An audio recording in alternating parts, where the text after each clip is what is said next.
안녕하세요. 36살이고 4살 아들 하나 있는 주부입니다. 전업주부였지만 다행히 좋은 직장을 구해 다니고 있고요. 얼마 전까지 저는 인과응보라는 말을 믿지 않은 사람입니다. 나쁜 짓을 한 사람이 벌을 받는다는데 저는 착하게만 살고 나쁜 짓을 한 게 없는데도 힘든 일을 겪기만 했으니까요. 저는 결혼 4년 차에 이혼했습니다. 나이 40을 목전에 두고 아이까지 있는데 이혼한다는 건 제 삶을 통째로 흔들 만큼 큰 사건이었습니다. 그만큼 결심하기 쉽지 않기도 했고요. 이혼 그까짓 거 하고 나면 별거 아니라고 하지만 그 별거 아닌 과정이 만만치 않은 건 사실이었습니다. 여자들이 집에서 아이 키우고 살림하며 살다 보면 점점 세상과 단절되고 위축되고 끝내는 자존감이 낮아지기도 하잖아요. 그러다 보니 남편이 아무리 믿고 싫어도 울며 겨자 먹기로 경제적 문제 때문에 참고 사는 경우도 허다한 게 사실이고요. 지금은 모든 게 정리되고 이렇게 사연을 남 얘기하듯 보낼 수 있을 정도로 여유가 생겼나 봅니다. 이혼하는 사정이야 각양각색이지만 저 같은 경우 제 스스로 등골 브레이커를 자초하다 나중에 가서 정신 차리고 복수한 경우라 이혼 과정도 참 파란만장합니다. 게다가 저는 작년에 사랑하는 엄마를 하늘로 보내드렸습니다. 엄마가 돌아가시면서 제게 한 말씀을 저는 항상 가슴에 새기며 살고 있습니다. 미니야, 인생이라는 게 참 긴 것 같지만 지나고 보니 긴 것만은 아니더라. 엄마는 네가 남은 삶을 너무 아이한테만 매달리지 않았으면 좋겠어. 아직 나이도 젊고 이쁜데 네 인생 즐기면서 살아라. 남자 때문에 마음고생 많이 했으니까 누구 다시 만나보라는 말은 못하겠구나. 네가 네 자신을 사랑해주는 게 제일 중요한 거 알지? 옆에서 더 돌봐주고 싶은데 엄마가 미안하구나. 잘 사는 모습 보여드리고 싶었지만 불효를 한 것 같아 친정엄마만 생각하면 아직도 가슴이 많이 아프긴 합니다. 결혼 당시만 해도 저희 부부 두 사람 모두 사회생활 기간이 짧았던 상황이어서 모은 자산은 거의 없었습니다. 남편은 그때 있는 돈을 다 끌어모아 사업을 시작했을 때라 금전적으로 여유 없었고요. 그래도 같이 벌어서 열심히 가정 꾸려가면 된다고 생각했습니다. 집은 저희 처지에 맞게 대출 끼어서 전세 얻었고요. 나머지 모자란 부분은 모두 친정에서 보태주었습니다. 가전과 가구 등 혼수 또한 친정에서 해줬습니다. 저희 상황을 아는 친정에서 저희가 일단 가진 게 없지만 시작은 해야 하니 도와준 거라고 생각했고 제 생각으로는 여기까지는 고민이 없었습니다. 물론 저희 상황에 예단 예물은 생략해야 한다고 생각하여 안 하려고 했는데 친정엄마가 아예 안 하는 건 신경이 쓰인다고 형식상 1,000만 원이라도 하자고 하여 갖다 드렸고 어머님께서 그중 500만 원은 다시 내어주셨습니다. 사실 전 이 부분도 당시에는 집과 혼수를 모두 친정에서 도움받은 상황이라 좀 안 내켰으나 친정엄마의 뜻이니 좋은 게 좋다고 생각하고 넘어갔습니다. 저는 친정엄마만 계십니다. 아빠는 저 결혼하기 2년 전에 돌아가셨어요. 많지는 않았지만 아빠가 남겨놓은 재산이 있어서 엄마 노후 걱정 없으시고요. 나중에 저와 언니 몫으로 증여해준다고 하신 아파트도 있습니다. 다만 저 결혼할 때 무조건적으로 다 지원해주지 않으신 건 남편 쪽을 배려해서였고요. 결혼하고 얼마 안 되었을 때 엄마는 아빠가 남겨놓은 땅을 먼저 정리하셨습니다. 언니랑 저 시집 다 보냈으니 경기도 외곽 쪽에 예쁜 집 짓고 살기를 원하셨거든요. 엄마는 땅 판 돈으로 양주에 아담한 전원주택 지으셔서 입주하셨고요. 남은 현금은 노후자금으로 쓰시겠다고 하셨습니다. 저희 시댁은 그냥 평범했습니다. 자가로 융자 조금 남아있는 32평 아파트 한 채 있으시고요. 아버지가 택시 운전하시고 어머니는 집에 계시는데 남편과 남편 형이 매달 생활비를 드렸습니다. 아무튼 결혼 후에는 생활을 하면서 남편과 싸우는 일은 거의 없었습니다. 저희 친정엄마 재산에 대해 남편은 자세히는 몰랐습니다. 하지만 땅 팔아서 현금이 많다는 건 제가 말해서 알고는 있었고요. 돈 많은 처가 싫어하는 사위가 어디 있겠어요? 그건 여자도 마찬가지죠. 꼭 그런 이유는 아니었겠지만 남편은 저희 엄마한테 싹싹하게 구는 사위이긴 했습니다. 나중에 알고 보니 그게 다 자기 필요에 따른 행동이라는 걸 알게 되긴 했지만요. 시댁과 친정이 경제력이 차이가 나고 양가 부모 도움 많이 바라지 않은 건 어느 정도 각오한 거였지만 사실 서운할 때가 없지는 않았습니다. 특히나 금전적으로 시댁에 어쩔 수 없이 도움을 드려야 할 땐 괜스레 속상하기도 했어요. 결혼하고 얼마 되지도 않았을 때였는데요. 시댁에서 차를 바꾸는데 기존에 타시던 것보다 좀 더 좋은 차로 바꾸시고 싶으시다며 저희에게 돈을 보태달라고 하신 적이 있습니다. 저는 살면서 부모님이 제게 금전적으로 뭘 요구하거나 바란 적이 한 번도 없었던 터라 저한테 굉장히 생경하게 느껴졌습니다. 우리 타는 차가 벌써 10년이 넘었지 뭐니. 자꾸 고장도 나고 해서 이번에 차를 좀 바꾸고 싶은데 이거 팔아봤자 500도 안 나온대. 너희들이 좀 도와줄 수 있니?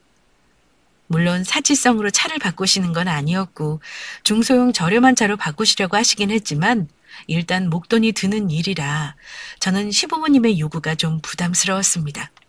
하지만 그 상황에 제가 싫다고 거절할 만한 자리는 아니어서 남편이 뭐라고 대답하나 눈치만 살피고 있었고요. 차를 바꾸긴 하셔야겠네요. 중고차 파는 거는 제가 알아볼게요, 엄마. 차 한번 보러 가실래요? 다음 주 주말에 같이 가면 되겠네요. 그럴까? 이게 새아가, 너도 같이 가서 보자. 니들이 사주는 거니 같이 골라줘야지 않겠어? 남편은 당연한 듯 대답을 하는데 저는 어쩐지 속에서 짜증이 피어오르며 저도 모르게 머리를 손으로 감싸지고 말았습니다. 그런 저를 시어머니는 은근슬쩍 보시더라고요. 새아기는 무슨 걱정 있니? 아님 뭐가 못마땅한 게야? 아니요, 어머니. 같이 가서 구경해봐요.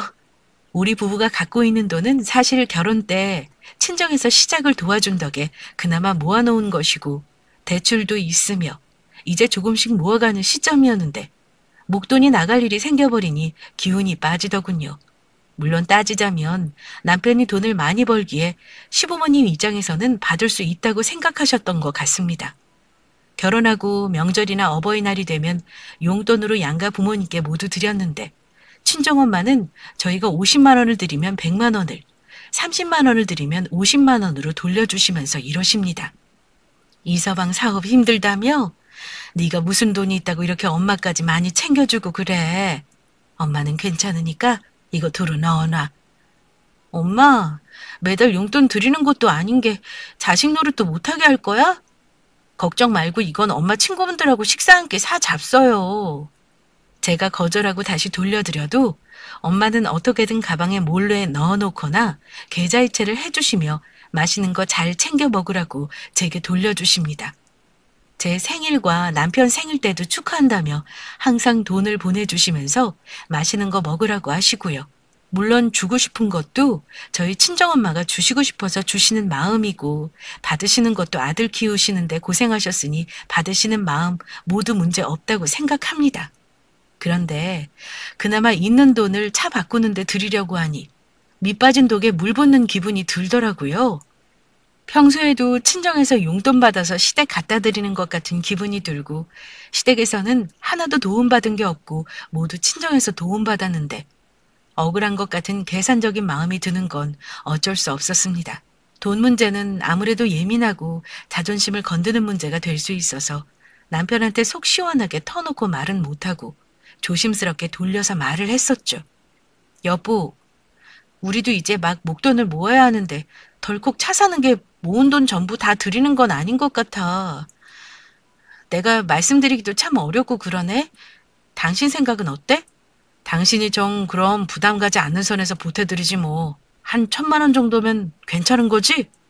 남편과 상의한 끝에 그 정도 금액으로 합의를 봤지만 썩 내키지는 않았습니다. 무엇보다 앞으로도 시댁에서 금전적인 요구가 계속될 것 같다는 예감에 숨이 막힌 게 사실입니다. 우리는 아들이 둘이나 있으니 보험을 아주 든든하게 들어놓은 거나 마찬가지지 뭐니? 다른 사람들 저축 하나 안 부럽다. 따박따박 들어오는 월급처럼 니들한테 돈 받아 쓰는 게 제일로 편해. 시댁에 갈 때마다 아버님, 어머님과 대화할 때면 장난식으로 말씀하시긴 하지만 용돈이나 물질적으로 자식들에게 받는 걸 바라시고 저희 친정엄마는 도와주시려고만 하는 게 너무 불공평하다고 느껴지는 게 제 솔직한 심정이었습니다. 게다가 남편 사업이 초반이라 그때는 늘 금전적으로 조마조마했습니다. 저는 혹시 모를 때를 대비해 돈을 모으는 거에 강박이 있을 정도였고요. 아이를 가지고 집에서 쉬게 되면서부터는 저한테 쓰는 것까지 쥐어짜듯 아끼며 살았습니다. 남편은 늘 하는 일이 바빴습니다. 원래 바깥일은 저에게 잘 말하지 않는 사람이었는데 그 즈음에는 일이 뭐가 안 풀리는지 얼굴이 늘 어두워 보였습니다.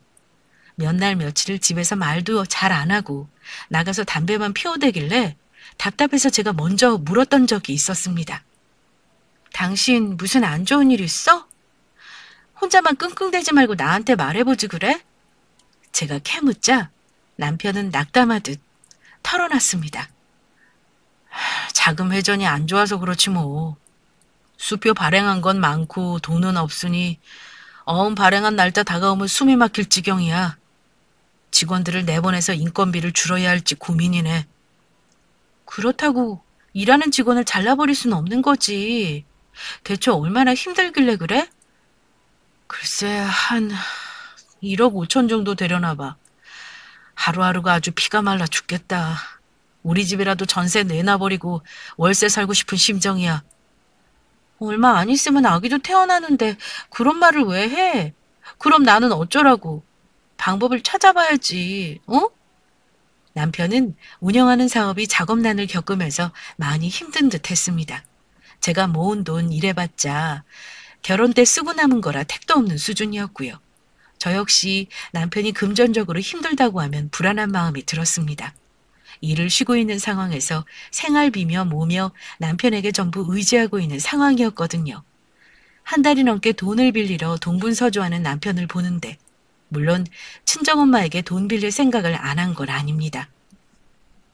그래도 남편 사업으로 친정엄마에게 손을 벌리는 게 영 면이 서지 않았습니다. 그런데 제가 말을 꺼내기도 전에 남편이 어지간히 똥줄이 탔는지 제게 이러는 겁니다. 여보, 이달 말까지 막아야 하는 오음이 있는데 진짜 더 이상 빌릴 곳이 없어. 이거 안 막으면 부도나는 거지. 내가 이런 부탁까지는 안 하려고 했는데 혹시 장모님한테 돈 좀 빌릴 수 없을까? 장모님은 현금 여유 있으시다며. 당신이 오케이 하면 같이 가서 말씀드려볼까 하는데 어때? 저는 대답 대신 길게 한숨을 내쉬고 말했습니다. 당신 부모님도 이 사실을 알고 계셔? 도와줄 수 있는 형편이 조금도 안 되는 거지. 당신도 잘 알잖아. 말해봤자 걱정만 끼쳐드리는 거지 뭐. 결국 우리 부부는 엄마에게 찾아가 돈 빌려달라는 아쉬운 소리를 해야만 했습니다. 느닷없이 친정에 가겠다는 제 전화에 엄마는 막연히 무슨 일이 있겠구나 추측은 하셨던 것 같습니다. 아이고 우리 딸 어서 와라. 이서방 잘 지냈어? 미니 너도 안 본새 얼굴이 좀 상한 것 같다. 잘 먹어야지. 그래야 뱃속에 애도 잘 클 거 아니니. 장모님 오랜만에 와서 죄송합니다. 실은 긴히 말씀드릴 게 있어서요. 그래. 무슨 일이 있을 거라고 짐작은 했어. 뭐 힘든 일이 있는 거야? 장모님 긴 말 안 하고 말씀드릴게요. 제가 지금 자금 회전이 안 돼서 부도 직전이에요. 여기저기 빌린 것도 이제 한계인 것 같아 어쩔 수 없이 부탁 좀 드리려고 이렇게 왔네요. 아니 부도라니. 자네 사업 잘 되고 있는 거 아니었어? 대체 얼마가 필요한데 그래? 한 1억 5천 정도가 이달 말까지 당장 필요해요. 근데 지금 도저히 그 큰 돈을 마련할 수가 없어요. 집을 뺄 수도 없고 그렇다고 이 사람 이름으로 대출이 그만큼 나오는 것도 아니고요. 이번 한 번만 도와주시면 제가 빠른 시일 내에 갚아드리겠습니다. 몇 천도 아니고 그렇게 큰 돈을 어쩌면 좋나, 어? 오죽했으면 나한테까지 와서 그런 부탁을 하고 그러나. 제가 차용증까지 정확히 쓰고 꼭 갚을 겁니다, 장모님. 제가 살아야 이 사람도 사는 거잖아요. 뱃속에 아이도 있고요. 이번 한 번만 좀 살려주세요. 아이고, 일단 알았네. 나도 돈을 당장 빼줄 수가 없어. 은행에 가서 예금 해지를 해야 하니까 일단 오늘은 돌아가. 내가 연락하겠네. 정말요? 장모님, 정말 감사합니다. 제가 앞으로 이 사람하고 장모님한테 진짜 잘하겠습니다. 감사합니다. 아이고, 이서방. 그 큰 돈을 못 구했으면 대체 어쩌려고 그런 거야. 그것만 해결되면 고비 넘기는 거라고 확답해 줄 수 있는 거지? 예, 그럼요. 제가 차용증도 써드릴게요. 결국 엄마는 정기 예탁금으로 묶어놓은 노후자금 중에서 그 돈을 빼 남편에게 빌려주었고 남편은 큰 고비를 넘길 수 있었습니다. 물론 자기 입으로 말한 대로 공중받은 차용증도 써서 엄마에게 건넸고요. 엄마는 차용증을 고이 접어 서랍 한편에 넣어놓으시며 남편에게 농담을 하셨습니다. 이서방, 나중에 사업 잘 되면 이자는 2배로 받을 거야? 그때까지는 안 갚아도 되니 마음 놓고 일 열심히 해서 우리 미니 호강시켜줘. 당연하죠, 장모님. 걱정 마세요. 제가 떼돈 벌면 이자는 2배가 아니라 5배로 쳐서 드릴게요. 그 후 부도의 위기를 넘긴 탓인지 남편은 한결 여유 있어 보였습니다. 마침 계약건도 늘고 자금 흐름이 원활해지면서 사업도 안정궤도에 들어서는 듯 했고요. 자세히 모르지만 그즈음 영업을 위해 학회나 세미나를 찾아다니기 시작해서 집에 들어오지 않은 날도 많아졌습니다. 남편 사무실도 좀 더 넓은 곳으로 이전을 하게 되었는데요. 그때 직원도 채용하고 사업이 잘 돼가기 시작했습니다. 불과 몇 달 전만 해도 힘들어한 것이 무색하리만치 상황이 역전되는 게 저도 무척 기뻤습니다. 남편이 잘 돼야 저도 마음이 편한 게 당연한 거였으니까요.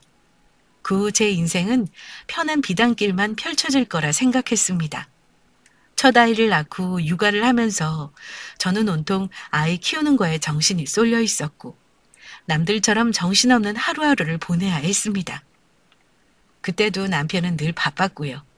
남편은 사업을 핑계로 육아를 거의 도와주지 않았습니다. 친정엄마는 멀리 계시니 도움받는 게 현실적으로 어려웠고요.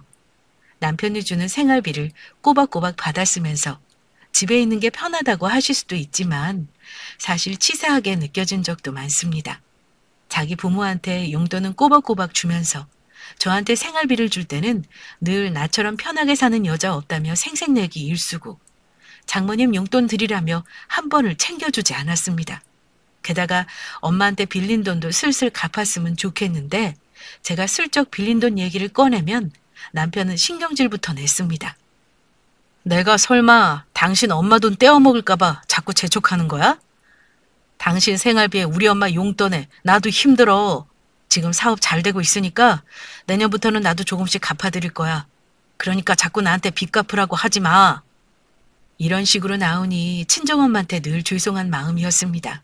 그래서 언젠가는 저도 일을 해서 내 돈을 벌어야겠다는 생각은 하고 있었고요. 큰아이가 3돌 지나면서 어린이집에 보내기 시작하니 저도 좀 여유가 생기기 시작했습니다. 그때 저도 직장을 구하기 시작했고요. 물론 애 키우며 일하는 거 쉽지 않은 거 알지만 남들도 다 종종거리면서 그렇게 살잖아요. 저라고 못할 거 뭐 있겠습니까? 다행히 구직 3개월 만에 제 경력을 살려 일할 수 있는 직장을 구했습니다. 남편 역시 제가 집에만 있는 것보다 나가서 돈 버는 걸 좋아라 했죠. 바쁘지만 평범한 삶이었다고 생각했는데요. 그 해가 저한테는 애군이 많이 낀 해였는지 이상하게 나쁜 일들이 순서대로 일어나기 시작했습니다. 처음 시작은 생각지도 못하게 친정엄마가 암 선고를 받으신 겁니다. 왜 옛날 분들은 아픈 데가 있으면 무조건 참는 건지 모르겠습니다. 그러면서 병을 키운다는 걸 모르고요.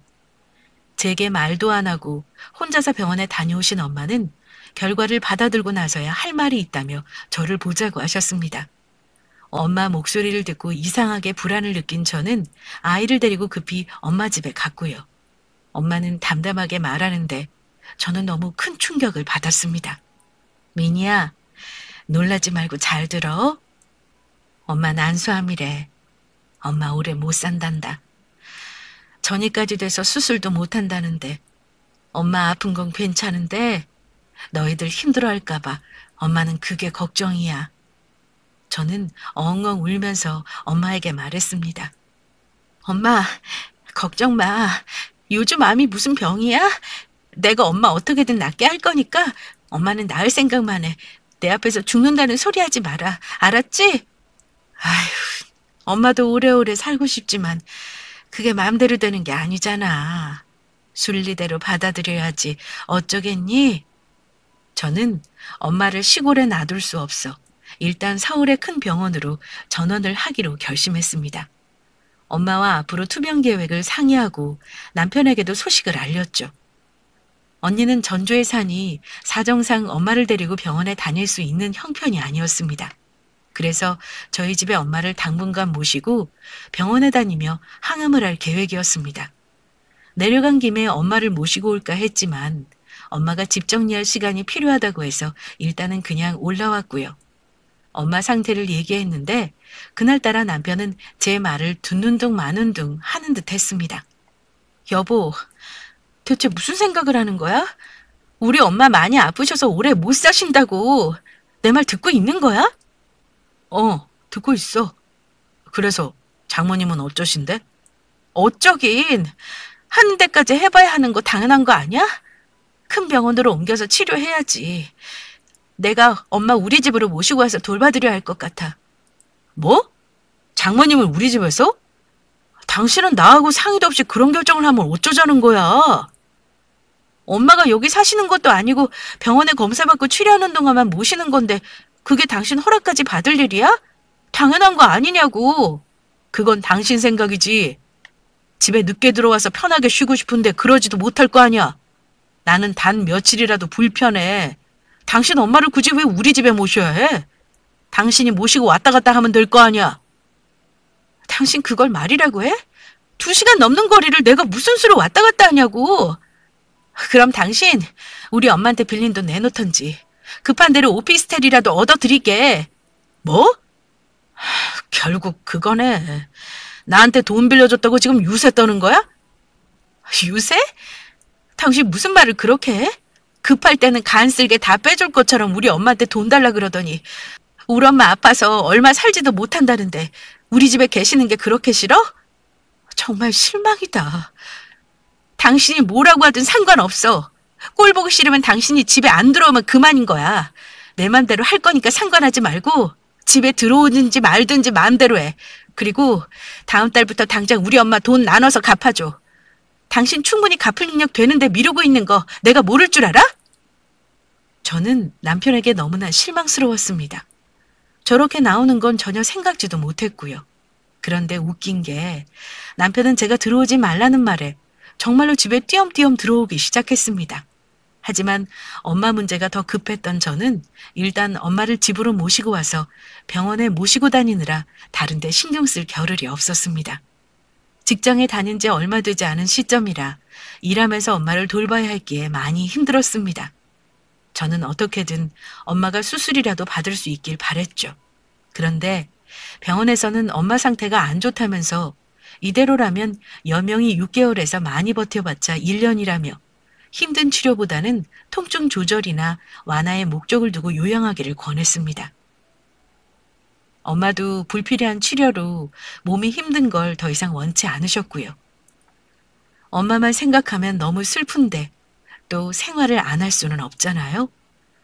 눈앞에 닥친 살림과 아이 육아에 또 일에 치인 저는 몸이 10개라도 모자랄 지경이었는데 남편 놈은 바쁘다는 핑계로 집에 잘 안 들어오거나 시댁에서 자고 온다는 날이 거의 대부분이었습니다. 낮에 문자를 하면 답장은 하는데 저녁만 되면 남편은 문자도 답을 안 하고 전화해도 안 받기도 했습니다. 근데 저는 남편이 저와 틀어지긴 했어도 다른 미심쩍은 생각은 하지 않았어요.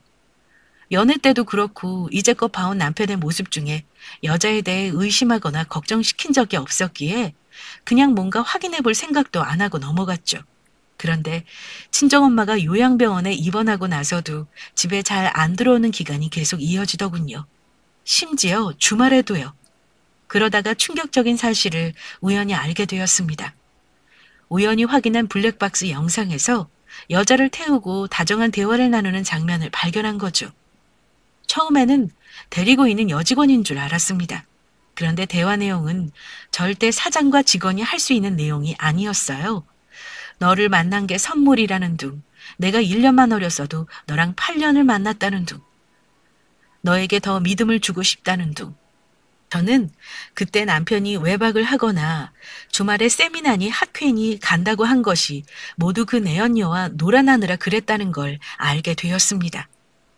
생각지도 못했던 남편의 더러운 면모를 마주하자 오히려 차분하고 냉정하게 앞날을 계획하게 되더라고요. 그것만으로 남편을 추궁한다면 분명 잡아댈 것이 뻔했기에 저는 조용히 증거를 더 모으리라 마음을 먹었죠. 그렇게 마음을 먹으니 제가 몰랐던 게 하나둘 너무도 선명하게 보이기 시작했고요. 그 이후로 수개월간 저는 증거를 모으는 데 집중했습니다. 남편이 집에 온 날 몰래 핸드폰을 열어보니 그동안 제가 이 사람에 대해 얼마나 잘못 알고 있었는지 나 자신이 한심할 정도였습니다. 상간녀와 주고받은 문자와 사진들을 보니 알고 지낸 기간이 최소 2년은 되어 보였고요. 저는 소송에 사용할 모든 증거를 남겨놓았습니다. 저는 남편에게 이혼하자고 하기 전에 상간녀에게 먼저 연락했습니다. 그런데 그년도 제정신이 아니더라고요. 하긴 유부남이나 만나고 다니는 년이 정상일 일은 없지만요. 너 내가 누군지 알아? 내가 사장 와이프인데 너 지금 무슨 짓 하고 다니는지 알지? 네? 사모님이요? 저는 할 말이 없는데요. 사장님한테 말씀하세요. 같이 놀아난 년이 넌데 너도 알아야 할 것 같아서 그래. 유부남이고 애까지 있는 거 너도 뻔히 알면서 만난 거잖아. 소송할 거니까 위자료 두둑하게 준비해놓고 조용히 사표 쓰고 나가. 죄송한데 저한테 먼저 만나자고 한 게 사장님이거든요. 전 못 나가요. 저 자르면 노동부에 신고해버릴 거니까 마음대로 하시고요. 제가 만나기 싫다 해도 사장님이 저한테 매달리는데 어쩌겠어요? 오늘 이후 그럴 일 없을 거야. 소장은 너네 집으로 보내서 부모한테도 다 알릴 거니까 개망신 당하고 싶지 않으면 조용히 나가. 네? 저 사모님, 저희 부모님한테는 알리지 말아주세요.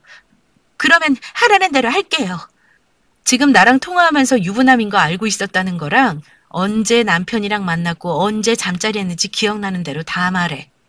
저는 소송 증거 자료로 쓰기 위해 상간녀와의 대화를 전부 녹취해 놓았습니다. 그 다음 복수의 대상은 남편이었는데요. 이 사람 정말 뻔뻔하게도 처음엔 아주 당당하게 잡아떼더군요. 육체적 관계는 절대 없었어. 얘 내가 데리고 있는 직원인데 미쳤다고 사장이 직원을 만나? 집이 근처라 몇 번 데려다 준 게 다야. 너에게 말 안 한 건 괜히 어린 여자애 차 태우고 다닌 거 알면서 네가 신경 쓸까 봐 아예 말 안 한 거고. 남편은 오히려 박박 우기고 화내면서 못 믿을 거면 왜 묻냐고 오히려 적반하장으로 나오길래 그 자리에서 상간녀와 통화한 녹취록 재생해줬습니다. 그제야 당황하며 아무 말 못하더라고요. 자그만치 인연이더라. 이렇게 나를 치밀하게 속이면서까지 만나야 했던 사람이면 솔직하게 말하고 이혼해달라 하지. 뭘 이렇게 사람을 바보로 만들고 비참하게 해.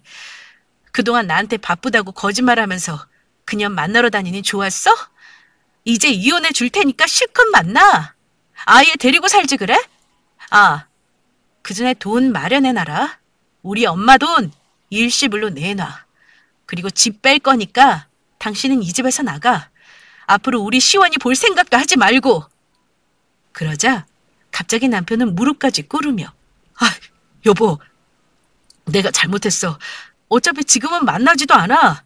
내가 다 하라는 대로 할 테니까 제발 이혼만은 하지 말아줘. 우리 애도 생각해야지. 당신 아빠 없이 애 키울 생각이야? 당신 없이도 이제까지 나 혼자 잘만 키웠어. 우리 엄마 아픈데 신경도 안 쓸 때부터 이상하더라니. 그년한테 홀려있느라 딴 건 아무것도 안 보인 거지? 어떻게 그렇게 치밀하고 규활하게 나를 속일 수가 있어? 당장 이 집에서 나가라! 아이가 방에서 우는 소리가 나서 그제야 우리는 겨우 싸움을 멈추고 남편을 내쫓아 버렸습니다. 친정엄마에게는 차마 이런 속상한 얘기를 할 수가 없었고요. 그날 이후 모든 증거를 가지고 변호사 선임했고 상간녀 소송 바로 진행했습니다. 남편이랑 쓰레기랑은 상간녀 소송과 별개로 조정이혼을 진행했어요. 그 몰상식한 상간녀는 저랑 통화할 때 가족에게 알리지 말아달라고 사정했었는데 알고 보니 그 미친 상간녀 엄마는 지 딸이 유부남 만나는 거 알고 있었더라고요. 어지간히 콩가루 집안인 게 심지어 유부남 만나는 딸한테 돈으로 한몫 챙기라고까지 했다네요. 이건 남편 사업장에 있는 다른 직원에게 들었습니다. 심지어 상간녀 엄마가 제가 보낸 소장을 받고 뭐가 열받았는지 쓰레기 같은 남편 회사로 찾아와서 직원들 다 했는데 지랄을 했다고 합니다. 당신이야? 순진한 우리 딸 꼬드겨서 실컷 때리고 놀더니 단물 다 빨아먹고 버렸다며? 내가 가만히 있을 줄 알아? 당신 마누라가 우리 딸한테 소송 걸었더라. 나는 위자료 한 푼도 못 줘. 당신 내가 얼굴 못 들게 다니게 해줘봐. 그거 무서우면 당장 우리한테 피해 보상금 내놔. 그 미친 상간녀의 엄마는 남편 놈이 얼굴 못 들고 다니게 해주겠다고 돈까지 요구를 했다고 하더라고요. 누가 누구 얼굴을 못 들고 다니게 하겠다는 건지, 머리가 얼마나 나쁘고 몰상식하면 저런 사고를 할 수 있는 건지 그 사고방식이 참 신기했습니다. 그리고 저 대신 남편에게 지랄해줘서 오히려 고맙기까지 했고요. 사람이 저렇게 더럽게 미칠 수도 있는 거구나. 저런 미친 연놈들도 있구나를 깨달았던 순간이었죠. 그 이후 남편이 돈으로 무마했는지 어쨌는지는 잘 모르겠습니다. 아무튼 상간녀 소송은 법원에서 조정기일을 잡아줬지만 전 확실한 증거가 있었기 때문에 애초부터 조정 합의 따위는 생각하지 않아서 조정 거부했고 판결문까지 갔어요. 결론만 말하자면 긴 시간이었지만 승소했고요. 위자료 1,500까지 받아냈습니다. 상간녀 소송 판결문도 받았지만 그래도 속이 후련하지 못하더라고요. 그 연놈들 신상을 다 까발려서 세상에 고개 못 들게 다니게 하고 싶은 심정이었고요. 뒤로 넘어져도 뒤통수는 물론이고 코도 깨졌으면 좋겠고 비 오는 날 우산 쓰고 가다가 벼락 맞았으면 좋겠고 사사건건 모든 일이 잘못돼서 패가 망신했으면 하는 심정이었습니다. 그녀는 남편 사업장에서 나오긴 했지만 언젠가 다른 직장을 구해 들어가겠죠? 저는 그때마다 그년이 어떤 년인지 다 까발려주는 식으로 회방 놓을 생각입니다. 명예훼손이고 뭐고 그까짓 거 벌금 한 번 내고 말죠. 어떻게든 사회생활 못하게 만들어주려고요. 그래야 제 속이 시원할 것 같아서요. 남편이란 쓰레기 새끼는 나중에 저한테 손이 발이 되도록 빌고 자기가 잠시 미쳤었나 보다고 미안하다고 했지만 이미 엎질러진 물이었고 이혼을 번복할 생각은 추호도 없었습니다. 여보, 나 그 애랑 완전히 다 정리했어. 우리 애를 생각해서 한 번만 나한테 기회를 줘. 당신 이렇게 냉정한 사람 아니잖아. 내가 진짜 잘못했어. 장모님 일도 진짜 미안하고 내가 앞으로 잘할게. 어? 당신 정말 비열하다. 지금 나한테 사과하는 거 돈 때문에 그러는 거라는 거 다 알아. 돈 한꺼번에 주려니 속 쓰려서 그렇지. 차용증 당신 손으로 쓰고 당신이 공중받은 거야. 그동안 같이 산 거 생각해서 이자는 안 받을 테니까 돈 준비나 잘해놔. 강제집행 당하기 싫으면. 남편이 사과한다고 해서 다치고 파이고 문드러진 제 마음은 회복할 수 없는 거니까요. 시간이 흐르면 나아지긴 하겠지만 마음의 상처도 흉터가 남는 법이죠. 응징할 수 있을 때 응징하자는 결심을 했기 때문에 제 눈앞에서 둘 다 치워버렸습니다. 와이프가 애 키우랴, 직장 다니랴, 아픈 엄마까지 돌보랴, 정신없는 와중에 여자나 만나고 다닌 못난 놈의 민낯을 더 늦기 전에 알게 된 게 다행이라고 생각해야겠죠? 더 깊어지는 거짓말에 순진하게 속아 일생을 낭비할 뻔했는데 하늘이 도운 건지 이혼 소송에서 이기게 된 거 역시 다행인 거고요. 솔직히 마음 같아서는 저 사람이 얼마나 비열한 두 얼굴을 가졌는지 지인들에게도 낱낱이 알리고 싶지만 똑같은 인간 되기 싫어 이렇게 사연 채널에 남아 제 속마음을 고백해 봅니다. 정말 평범하고 조용했던 저 같은 사람의 삶에 이런 일이 있을 줄 상상도 못했습니다. 아이 키우면서 평범하게 살고 싶었고요. 내 생에 가장 가까운 사람에게 가장 큰 배신을 당하고 나니까 이혼 마무리되고 나서도 한동안 정신 없더라고요. 1년이 넘는 소송 끝에 저는 결혼할 때 전세 보증금에 보탠 제 돈과 엄마에게 빌려간 돈 모두 받아냈습니다. 3년 넘는 결혼 생활 위자료로 2천 받았고요. 매달 양육비로 100만 원씩 받는 걸로 마무리되었습니다. 하필 그 시점에 코로나가 터지면서 남편 놈 사업체가 휘청거린다는 말을 듣긴 했습니다. 그런데 저한테 목돈을 줘야 했으니 그 돈이 되게 아쉬웠겠죠. 돈이 없다는 핑계로 자꾸 미루길래 판결문 가지고 가압류까지 해버렸습니다. 남편 회사 차랑 남편 계좌까지 전부 다요. 그랬더니 있는 돈 없는 돈 긁어주긴 하더라고요. 돈 받는 과정 정말 더럽고 치사했지만 요즘은 판결대로 안 주면 감옥에도 보낼 수 있다더라고요. 그랬더니 그놈도 울며 겨자 먹기로 준 거고요. 이혼하신 선배님들은 아실 겁니다. 이 세상에 깔끔하게 이혼하는 것은 없다는 걸요. 긴 시간을 상대방의 인간 같지 않은 모습을 다 보게 되는 것이 바로 이혼이라는 거더군요. 저는 아픈 엄마에게 이혼을 숨겨야 해서 더 힘들었습니다. 이혼 소송 중에 엄마는 호스피스 병원으로 옮기게 되셨고 제가 이혼 마무리하게 될 때쯤에는 저도 엄마에게 아이와 둘이 살 거라고 솔직히 말씀드렸죠. 엄마, 나 시온 아빠랑 이혼할 것 같아. 엄마 빌린 돈 다 받아내서 줄 거니까 걱정하지 마. 엄마 아픈데 내가 잘 살지 못하는 거 보게 해서 정말 미안해. 네가 뭐가 미안해. 더 늦기 전에 아닌 놈은 걸러내는 게 맞지. 이서방 그렇게 안 봤는데 사람 속은 진짜 모르는 거더라니. 어쩜 너한테 그럴 수가 있니? 걱정하지 마. 너 직장도 있고 돈도 있는데 뭐가 걱정이니? 그런 놈하고 살면서 스트레스 받으면 좋을 거 하나도 없다. 너만 손해야. 잘했어, 미니야. 잘했다. 엄마가 속상해서 몸 상태가 안 좋아지시면 어떡하나 걱정했는데 오히려 엄마는 저를 위로해 주셨습니다. 아픈 엄마 생각해서라도 엄마 앞에서는 씩씩한 척을 해야 했고요. 여명이 6개월에서 1년이라던 의사의 말과는 달리 엄마는 1년 8개월이나 더 버티시다가 작년에 돌아가셨습니다. 엄마 돌아가시기 전에 재산은 저와 언니가 미리 정리를 했고요. 남편 놈은 결국 길어지는 코로나를 버티지 못하고 문 닫았다는 소식을 전해 듣긴 했습니다. 만약 이혼 소송이 조금만 늘어졌다면 돈 받아내는 것도 어려울 뻔했다는 생각이 들더라고요. 이혼이 좋은 일은 아니지만 어찌됐든 조상님이 도와주신 게 아닌가 싶습니다. 게다가 인과응보라는 말도 이럴 때 쓰는 게 아닌가 싶었어요. 저는 인과응보라는 말을 안 믿는다 했었는데요.